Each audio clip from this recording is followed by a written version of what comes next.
What's up, guys? This is really different for you today. I have no clue what playlist I'm going to put this under. I might not even put it under a playlist. I came across this video and I thought, let's think about this. Let's actually think about this and try to come up with a conclusion. Now, we don't have the full context of this incident. Okay, I'm going to put that out there right now. We don't have the full context. We don't know what happened between this guy here, who is the biker, and the driver of this car. We don't know what happened prior to the recording, prior to the person in this vehicle hitting the record button. So, forget about what happened beforehand because we don't know. We can only speculate. What I want you to do is watch this, and we're going to have a couple points, and I want you guys to put it in the comments, okay? I want you to critically think about this. You don't need to look anything up, but I'm curious about what your opinions are. So let's watch what's going on here.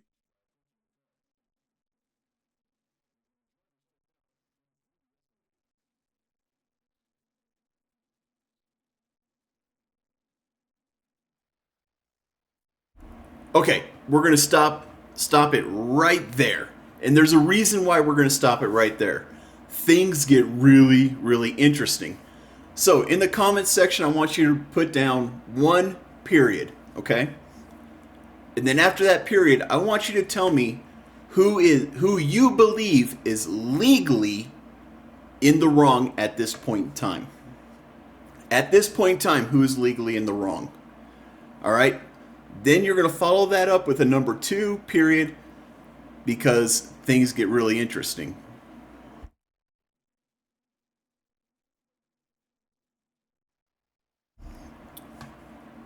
Who do you think is legally in the wrong now? Number 2, who is legally in the wrong? Go ahead, put it in. Take the time. Put it in. Hit pause if you need to think about it. Let's continue.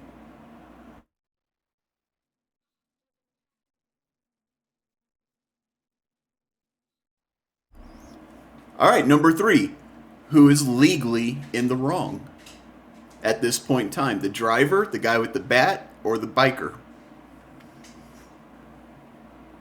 Please, this is a social experiment, if you will, and I'm actually going to walk you guys through this based off of my experience in studying law.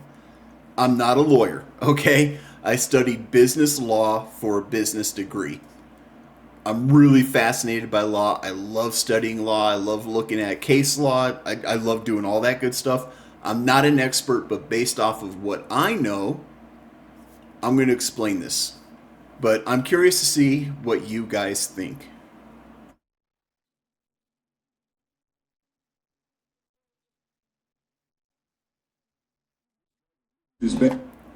Right, okay. So, now we've seen the full clip, if you will. We're going to watch it one more time, just in case you need to see it without the pauses to answer the questions. 1, who's at fault once the biker starts walking away?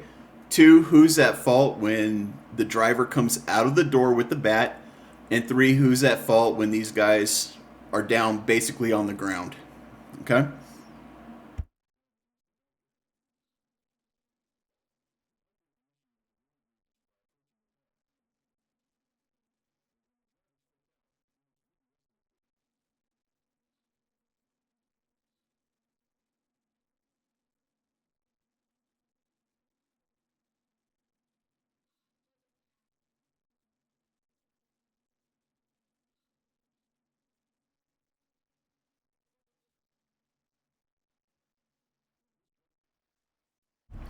Right, so there you go. There's the whole clip uninterrupted.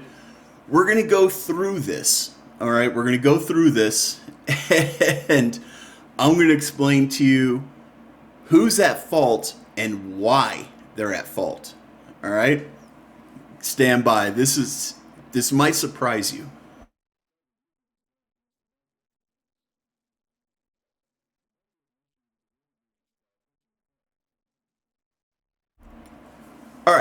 So the narrator says the biker initiated the road rage by approaching the car.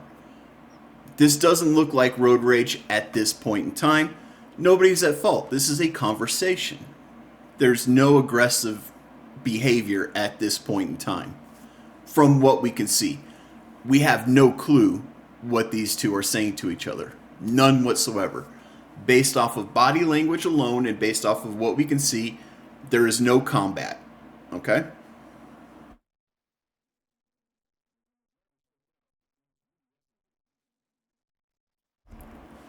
Right. So here, the driver is stepping out, and we can make a couple of assumptions, but we don't want to make assumptions. Assumptions are speculation.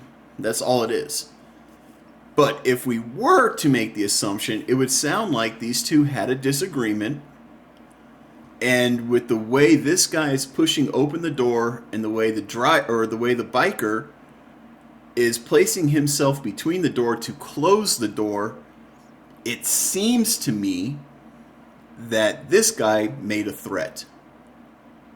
And now the biker's like, yo, this isn't cool. But again, that's speculation. Don't take it as written in stone. I don't know. None of us know. Right. So, here's where things get dicey. Door closes. This guy, the biker, throws a punch. At least it looks like he's throwing a punch. He might be reaching for something. We don't know. But it looks like he just threw a punch. Which, according to the law, the biker is now the aggressor. Okay?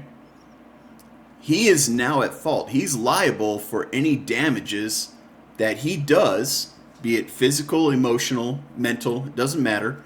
He is responsible for the damages to the driver of this vehicle. Let's continue.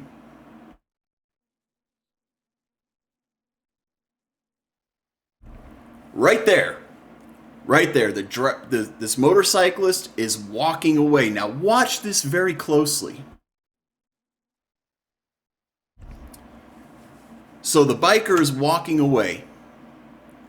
It looks like he's taken off his helmet. Who knows what's going on at this point in time, but it looks like he's taken off his helmet, or maybe he's adjusting it. Either way, he is walking away from this guy. Now, let's talk about self-defense. Yes, we're going to talk about self-defense. This is something that we go over in my job all the flippin' time, okay? When is it okay to use force, whether it's lethal or non-lethal or other than lethal, doesn't matter. When can you use force? It's called the use of force compendium. When can you use force? When does it go from being self-defense to being assault? All right? According to the letter of the law, the very moment that that one person or the other is no longer in imminent danger of being physically harmed, that is when the combat is over, and that is when self-defense is no longer self-defense. Okay? Understand that. Understand that. This guy is walking away. The combat is over. The driver is not in imminent danger of being physically hurt at this point in time. He was when this guy threw a punch through the window. He absolutely was. And this guy at that point in time could have thrown a punch right back and it would have been self-defense. He did not. He waited until the biker turned his back to him and started to walk away. At this point in time, all right, combat is over. There is no self-defense at this point in time. Right, now we have a bat in play, where now the driver's ego is hurt. He's butthurt. He got shamed in front of his girlfriend or whoever else might be in the car. He might have been alone. His ego is hurt. So now he decides he's going to get a bat and attack the biker. And that's exactly what this is, guys. He is now attacking the biker. This is not self-defense. This is revenge. This is assault on his part. And what makes it worse is he's using a weapon that can kill. So now he's using a deadly weapon to attack. Do you guys understand this? Let me know in the comments if you're following along. A lot of you are probably thinking, oh no, he has the right to self-defense. He does not at this point in time. The biker was walking away. The combat is over. There is no self-defense. Now he, the driver, is the aggressor, and now the biker is the victim. So now the biker has a right to self-defense. This guy no longer does. And he did attack. Now, some of you say, well, the biker charged at him. Well, yeah. You're going to want to get in range. You're going to want to get inside the range of the bat. That you're going to want to do that. If this dude was able to get a full swing on this guy, holy crap. You know, it's just like boxing. If somebody has a long reach, the guy with the shorter reach wants to get inside that punch so the guy with the long reach can't get that full power of the punch in. Same thing that happened here. This guy was smart. He decided to get within the reach of that bat so he couldn't get the full brunt force of that bat. He was going to take the hit one way or the other. He took a lesser hit by getting within it. But that's beside the point. This guy now swung on this dude. That goes from assault to now assault and battery with a deadly weapon. Okay? This whole thing took a wild turn. So we've established this guy is now at fault for assault and battery. The biker was at fault for assault and battery when he put his fist through the window, but he walked away. Combat's done and over with. Now this guy said, no, we're still in a fight. That's not how it works with the law, ladies and gentlemen. That is not how it works with the law. You might think you're in the right to go after somebody who physically caused you harm, but you do not. When the person who is trying to hurt you stops hurting you, you no longer have the right to self-defense because there is nothing to defend. You are no longer in imminent danger. So, now we have the biker who is in imminent danger because this guy's pissed off that his ego was hurt and he is using a weapon to attack the biker. Let's continue. That is very important right there. The biker is running away.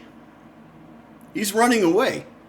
This guy continues to attack him. The driver with the bat, he is 100% at fault. This cannot be defended in a court of law. Cannot be defended. There is no defense for this. None. This guy is now running away. He's not just walking away, he is now running away. This guy, the biker, is definitely 100% the victim.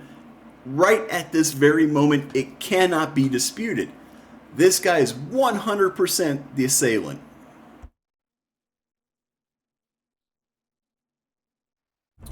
Right, so now the biker is down, he's on the ground, and the driver of the car is not done with him yet. He still wants to assault this guy and takes, I think it's like 2, maybe 3 more swings on him. We can't really see because it goes off camera. Let's see if we can catch it.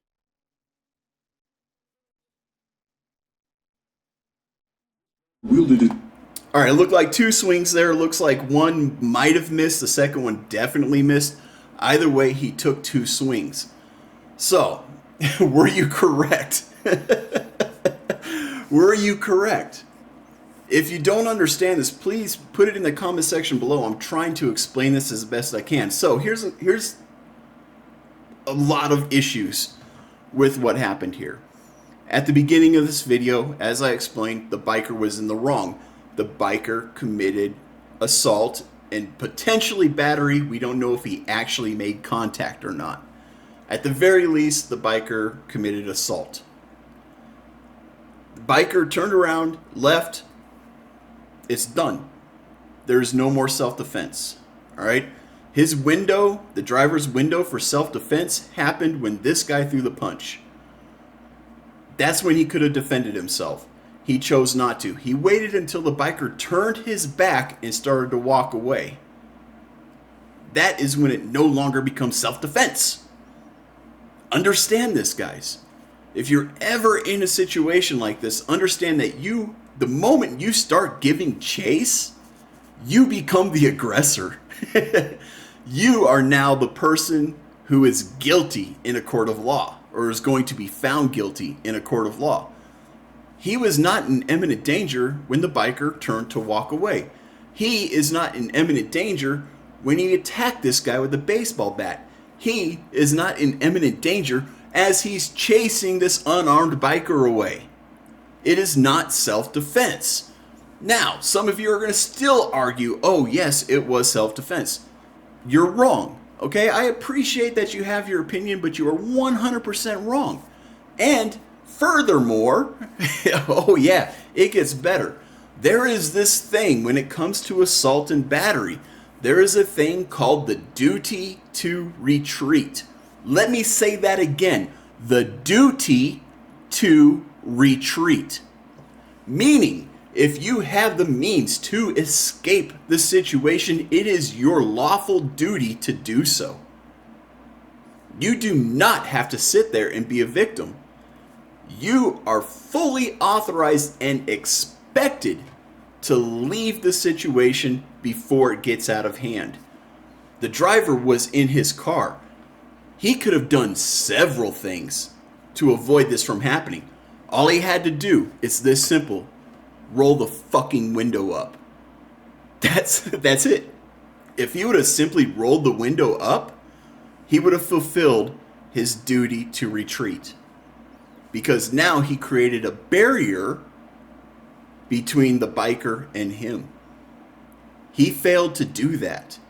Now, understandably, when tensions are rising, the adrenaline's flowing, you're not thinking about rolling up the window, especially when you've got two alpha males going at it. Both of them want to be right. Both of them want to get their licks in.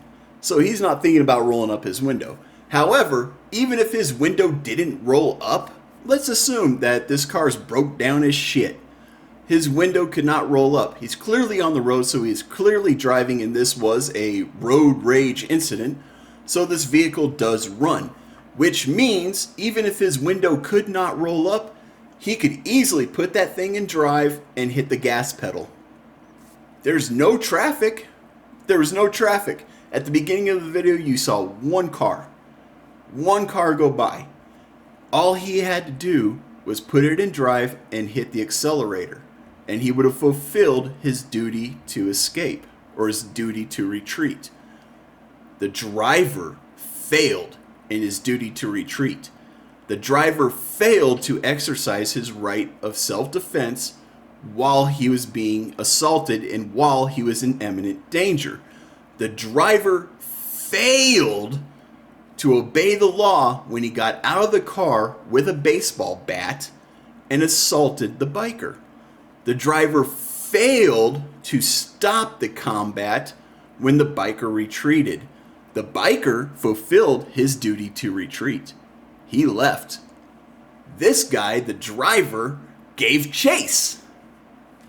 Do you guys follow what's going on? Do you get it? Do you understand? I hope you do, because there are people in the comments section of this video who don't fucking get it. They don't understand. They look something up online and they go, oh, well, it's self-defense. No, it's not.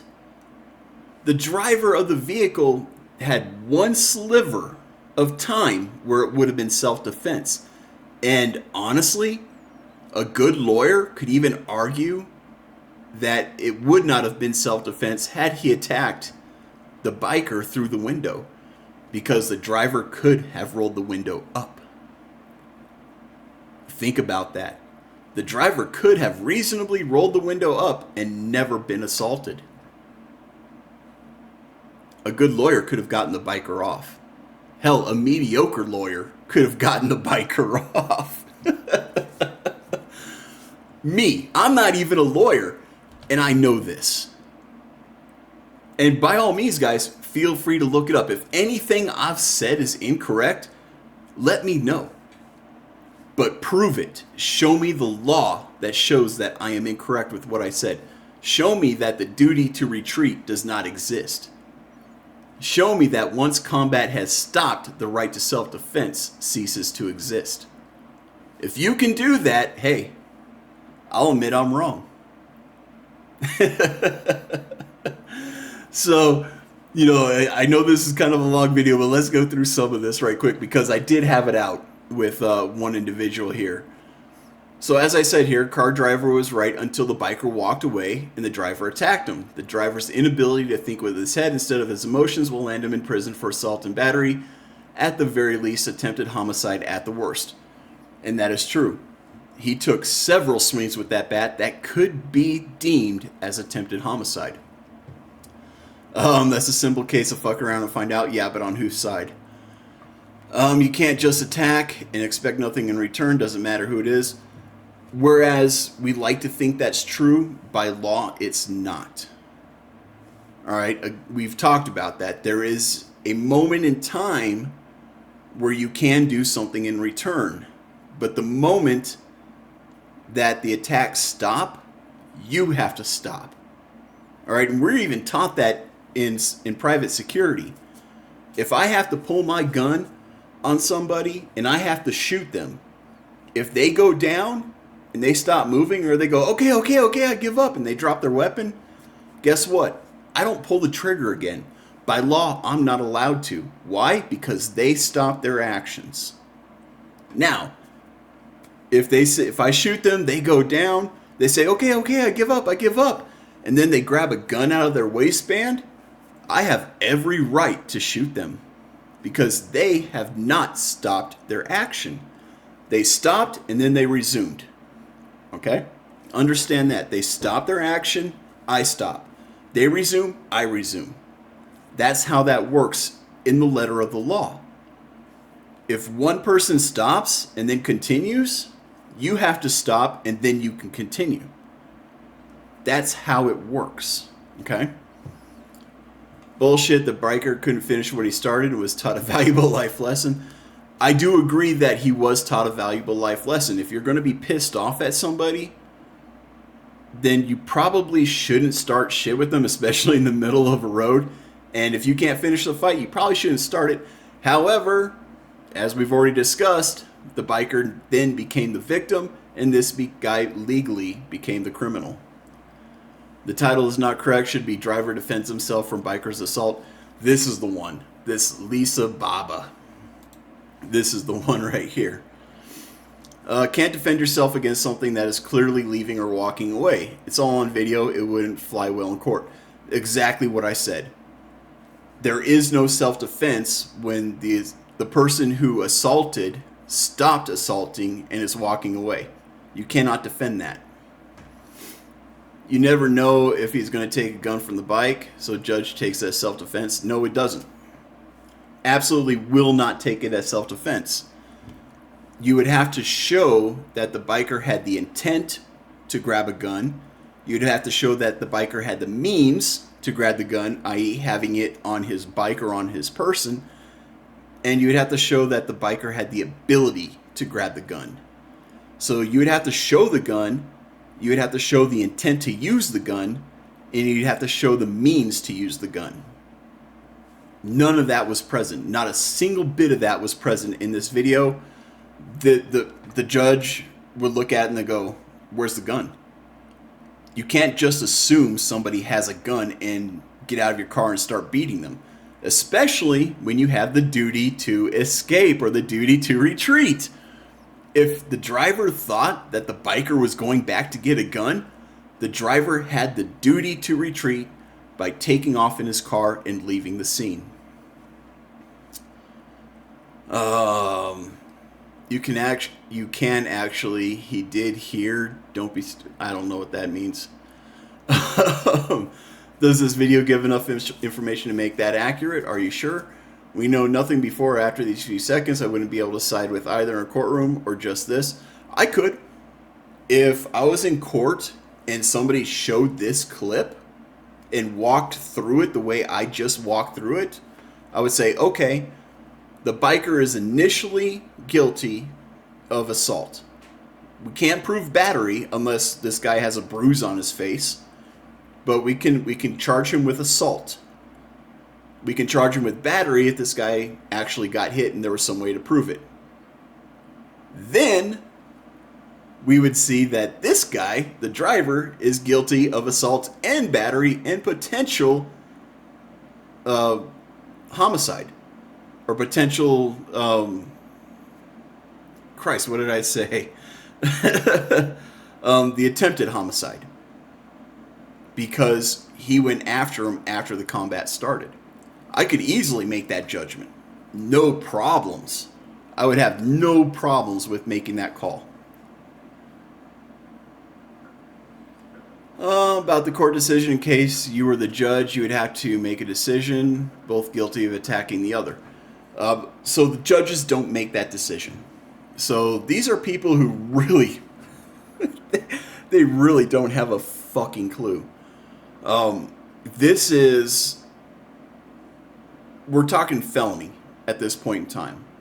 Felonies don't go to a judge where the judge decides, okay? That's traffic court. That's small court stuff. All right, that's when the judge decides. In a case like this, there will be a jury. 100% there will be a jury. In which case, the judge is just there to make sure that the proceedings go as they're supposed to. The judges don't decide guilt. The judges don't decide innocence. That's up to the jury. If one or both parties are found guilty, the judge's job then becomes that of what's the punishment. The jury does have some say in the punishment, but not a whole lot. The judge has guidelines that they have to follow or that they should follow. Not all judges do, but the judges do have guidelines for specific crimes. So in many cases, you'll have a crime that has a minimum sentence and a maximum sentence. The judge can go for the bare minimum, the judge can go for the extreme maximum, or somewhere in between. All right, that's the judge's job in a case like this. The judge is not deciding guilt or innocence, the judge is determining the punishment.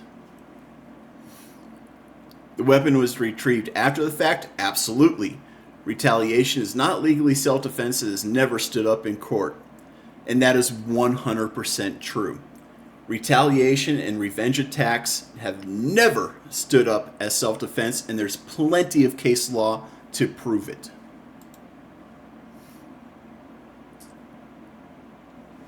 LOL, chasing guy down the street with a baseball bat isn't self-defense. Absolutely 100% true.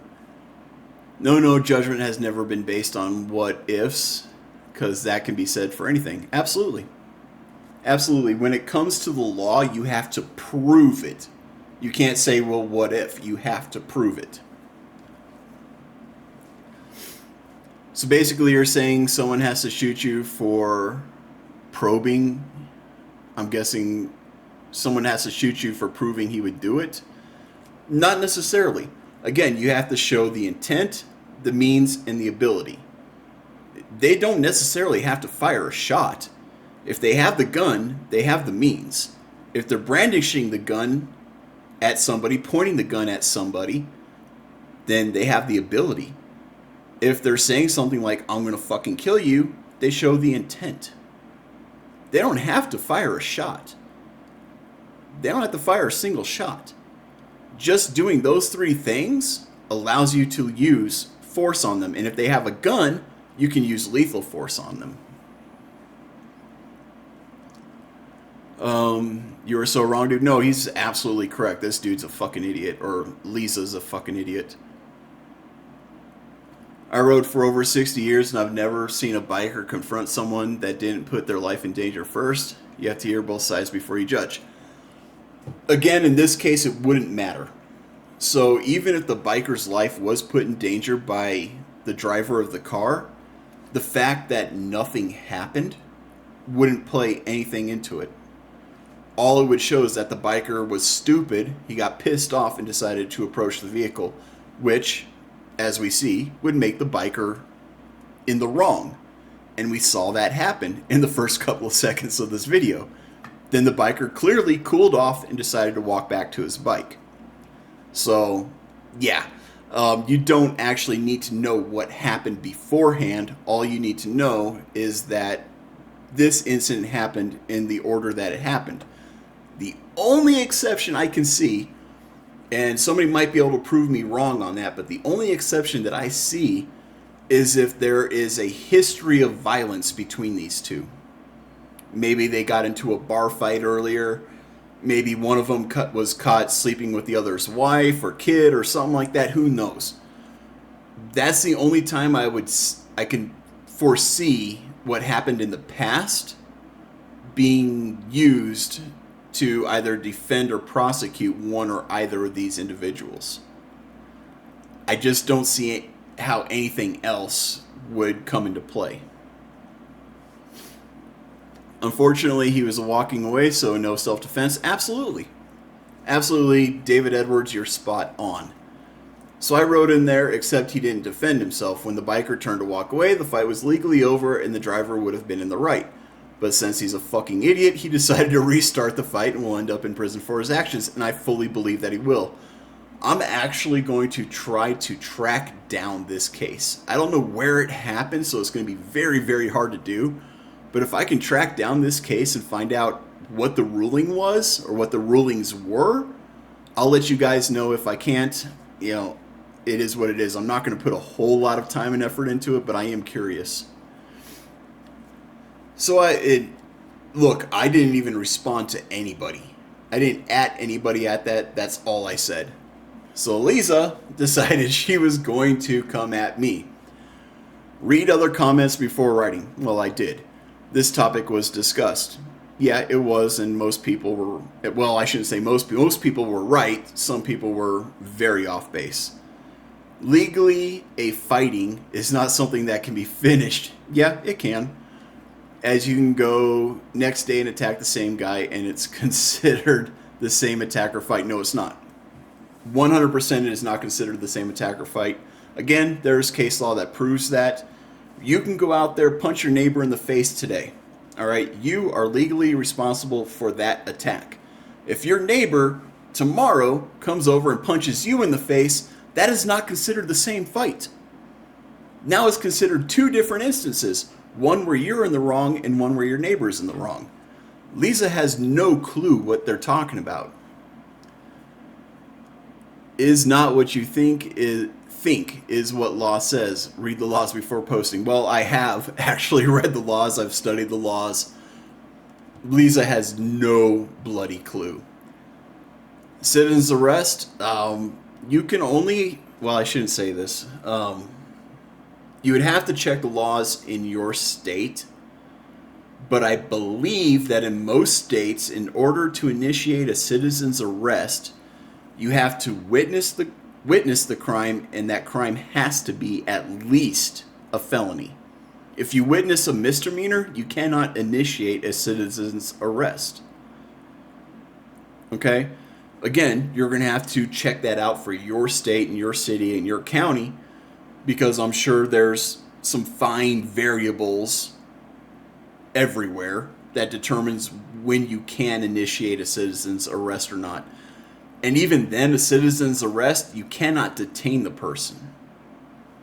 Again, that might not be 100% true. It's going to depend on your state, city, county.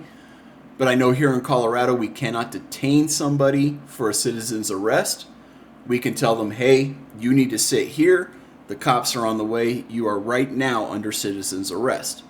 If you do that, you can then take that statement to court to show that this person refused a citizen's arrest, and it'll just make the charges even harder on them.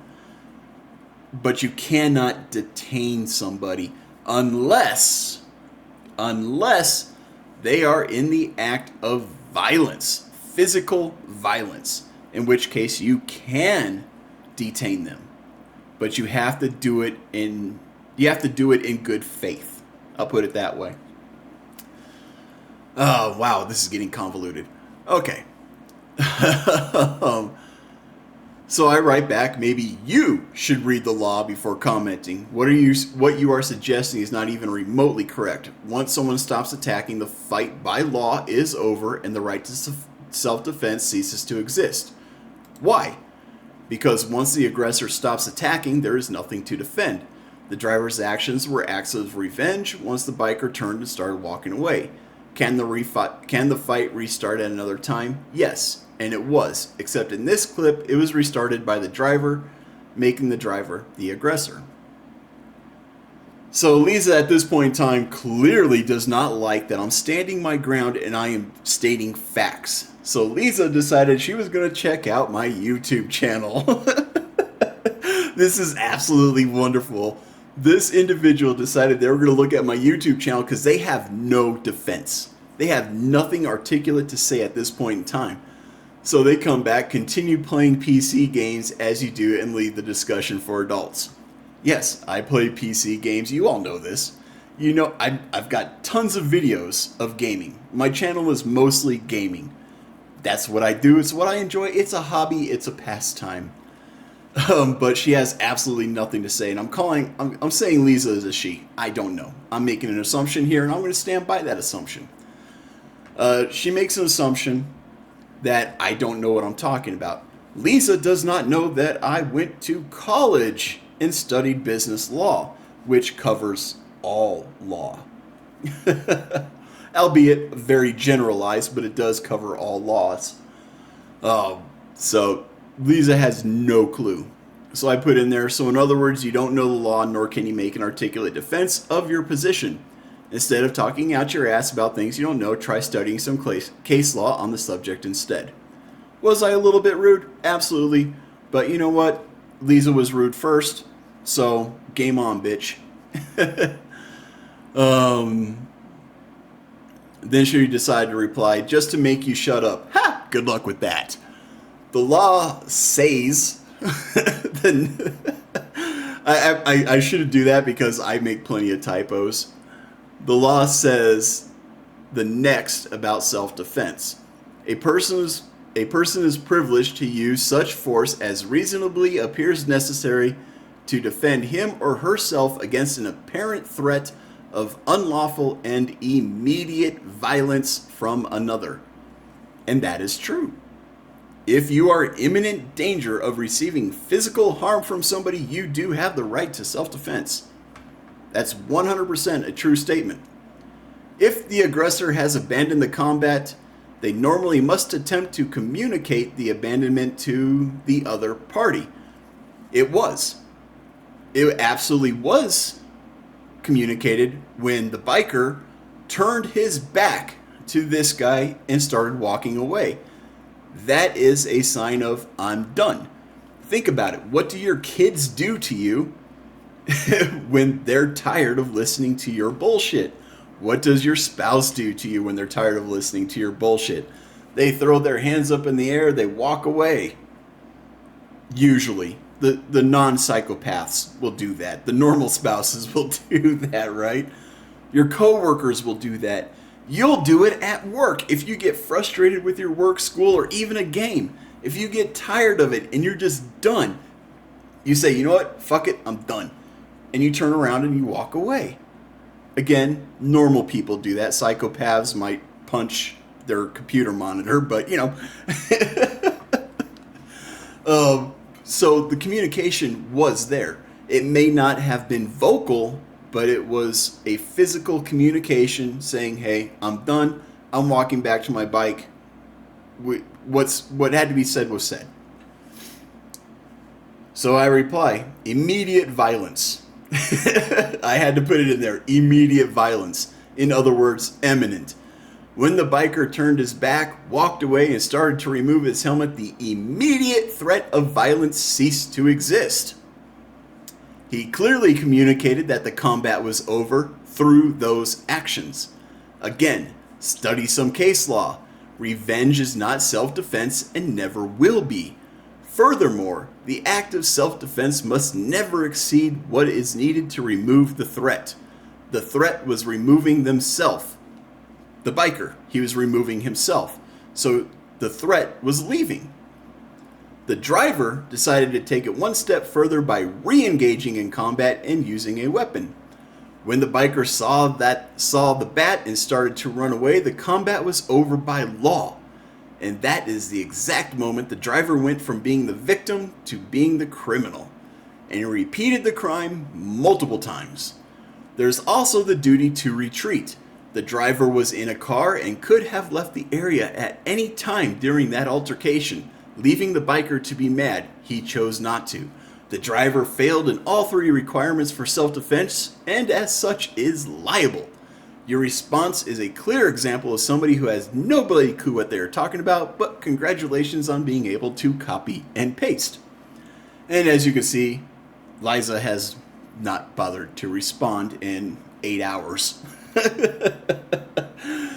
My guess is Lisa, whatever, actually said duty to retreat. What the fuck? And dutied and Googled duty to retreat and found out that I was absolutely 100% correct. And that's why Lisa has decided not to respond. So I'm just curious, I'm not going to put you guys on blast unless you come at me with some stupid shit. I'm not going to put you on blast, all right? But this wasn't an exercise of critical thinking. So I really am curious to see the responses, and I hope we do get some responses. We probably won't because, let's face it, people are lazy. You probably haven't even gotten this far in the video. If you have, thank you. And we're going to end the video right there, guys. If you like the video, hit the like button. If I've earned it, hit the subscribe button. And as always, be safe, be cool, and have fun. And don't be a dumbass.